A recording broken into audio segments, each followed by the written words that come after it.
Դե ասեք։ Սա է այն նպատակը, որ ես ուզում եմ իրականացնենք։ Հայրենիքը դարձնենք բարձր կուլտուրայի երկիր Հայաստանը։ Եվ այդ բարձր կուլտուրայի երկիրը ստեղծվում է մի գաղափարախոսությամբ, որը ներկայացնում է իդեալներ, կյանքի իդեալներ։ Եվ դա Նժդեի ասած խոսքի հիման վրա, իդեալ եւ իդեալապաշտություն։ Մարդու եւ հասարակությունը ընդհանրապես եթե իդեալ այն որ ասեցի հերրատես ժողովրդի քաղաքականությունն իր համար ընտրում է մի բարձր նպատակ։ Եվ այդ բարձր նպատակը ես իդեալն եմ ընտրում, եւ այդ իդեալը ընտրում եմ կյանքի բոլոր ոլորտների համար։ Եվ հիմա եթե ուրիշները տեխնիկա, չգիտեմ, դեղարդյունաբերություն, գուցե գյուղատնտեսություն կամ ռազմական ոլորտը բանն են ասում, ես դրանք երկրորդ պլան եմ մղում։ Գուցե ինչ-որ process-ում ռազմականը գա առաջնային տեղ, բայց կոնկրետ այս պայմաններում ես ասում եմ կարևոր է մարդկային գործոնը, ուրեմն այդ իդեալը, որ ասում է իդեալին ձգտելու դեպքում որ մարդը եւ հասարակությունը իր արատներից ազատվում է, ձեռք է բերում առաքինություններ եւ այդպիսի իդեալներ, որ պիտի ընտրեի, ես ընտրել եմ մարդու իդեալը որն է, որին պիտի ձգտի մարդը, կյանքի նպատակը, իմաստը, այդ ուսմունքում եւ մեր մեծերի կողմից նշված է։ Քրիստոսի ասած են կատարյալ եղեք, ինչպես ձեր երկնային հայրն է կատարյալ, դա ոգու կատարելագործման գագաթն է։ Եվ այդ որ ես իդեալներ եմ ընտրել, վստահաբար համարձակորեն, չգիտեմ ոնց ասեմ էլի, ամենայն պատասխանատվությամբ հայտարարում եմ։ Այն ինչ որ ես ներկայացնում եմ,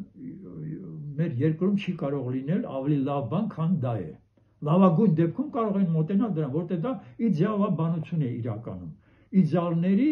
ընտրություն։ Բայց հայ ժողովուրդը միշտ էլ իդեալի ժողովուրդ է եղել։ Հա, դե իդեալի ժողովուրդ ասելա, Նժդեհն էլ ասել, բայց դրա իմաստը այնքան էլ լավ չի հասկացվել։ Իդեալը ես կոնկրետացնում եմ, մարդու իդեալը նշեցի, մարդկային փոխհարաբերությունների իդեալը, որ էլի Նժդեհն էլ, Թումանյանն էլ եւ ուսմունքում էլ ասում է, մարդկային հարաբերությունների գագաթը այդ եղբայրության գաղափարն է։ Երրորդը բնության հետ ոչ թե ավերենք, ոչ թե միայն օգտվենք, այլ նաև պահպանենք եւ այդ լավագույն վիճակը լինում է տիեզերական օրենքների իմացությամբ բնության հետ ներդաշնակ համագործակցությունը։ Այդ դրա համար պետք է տիեզերական օրենքների բնության օրենքները լավ իմանանք։ Եվ դա այդ տիեզերական օրենքներին ծանոթացնում է հենց Ագնի յոգան։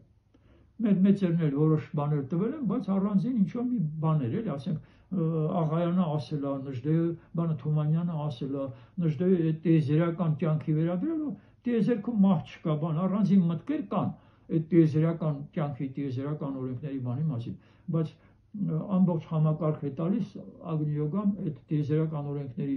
մասին, որի իմացությամբ միայն կարող ենք մեր կյանքը կարգավորել։ Հաջորդ պայմանը իդեալ նպատակը դա էլի Քրիստոսի ասած բանը Թումանյանի ասած ներողություն Թումանյանի ասած կուլտուրական ժողովուրդների եղբայրական ընտանիքն է։ Այստեղ կարող է մեկ տեղերը փոխած ասեմ, բայց այդքան էական չի։ Մեր երկրի ներսում այդ աշխարհի այս անցումային փուլը հաշվի առնելով, ասեմ պիտի հաջորդ իդեալը, որ մենք նպատակը երկրում ինչ ենք ստեղծում, ինչ պայմաններ։ Այն այստեղ որ գրված է դեպի նոր աշխարհ, այդ ուրեմն նոր աշխարհի պայմանները հաշվի առնելով մենք պիտի սկսենք այդ նոր աշխարհի շինարարությունը։ Եվ հաջորդը դա դեպի մարդկության մեծ ուսուցիչների այդ եղբայրությունը։ Այնտեղ է այնպիսի հարաբերություններ, այնպիսի կյանք հիմա կա, որ դա մեզ համար պիտի լինի ուղենիշ, պիտի լինի փարոսի դեր կատարի եւ ձգտենք այդ իրանց գիտելիքները բանը մեր երկրում իրականացնել։ Եվ հաջորդը, որտեղ ես նշեցի 7-րդը դեպի հեռավոր աշխարհներ, ուսմունքը տալիս է հեռավոր աշխարհների մասին գիտություն, որ բանը մարդկությունը միայն մեր երկրի վրա չի։ Ուրիշ մոլորակներ էլ կան եւ զարգացած մեզնից զարգացած առաջ միլիոնավոր տարիներ մեզնից առաջ գտնող երկրներ մոլորակներ եւ հետամնաց։ Հիմա այդ առաջատար այդ զարգացած մեզնից ավելի զարգացած մոլորակներից հարիկակնային համակարգում նշվում է Յուպիտերը եւ Վեներան։ եւ Վեներայի մասին ահագին զրույցներ կա Ագնի յոգայի գրքերում, ինչպիսին անդեղ կյանքը բան, կարդում ես ու ասում ես այդ դրախտը հենց սա է, բա մենք չենք ուրիշ բաների մասին խոսում։ Պիտի իմանանք ու աշխատենք երկրում իրականացնել այդ բաները։ Այն օրենսգրքերը բան, որ հիմա անընդհատ դրանց շուրջ վեճերապ գնում, դեռ օրենքներ չկան։ Նրանց համար այդ տիեզերական օրենքներով են ղեկավարում, ոչ դատավոր կա, ոչ դատարան կա, ոչ դատախազություն կա, բան ապրում են այդ այնպիսի վիճակում, որ միայն երազել կարող ենք մենք։ Դատավորը իրենց ներսում է։ Իրենք են դատավորը։ Եվ եթե մեր Թումանյանը ոնց որ մի քիչ այդ գիտելիքները ունենալով ինչ որտեղ մեզ հուշել է այդ բանը։ Իր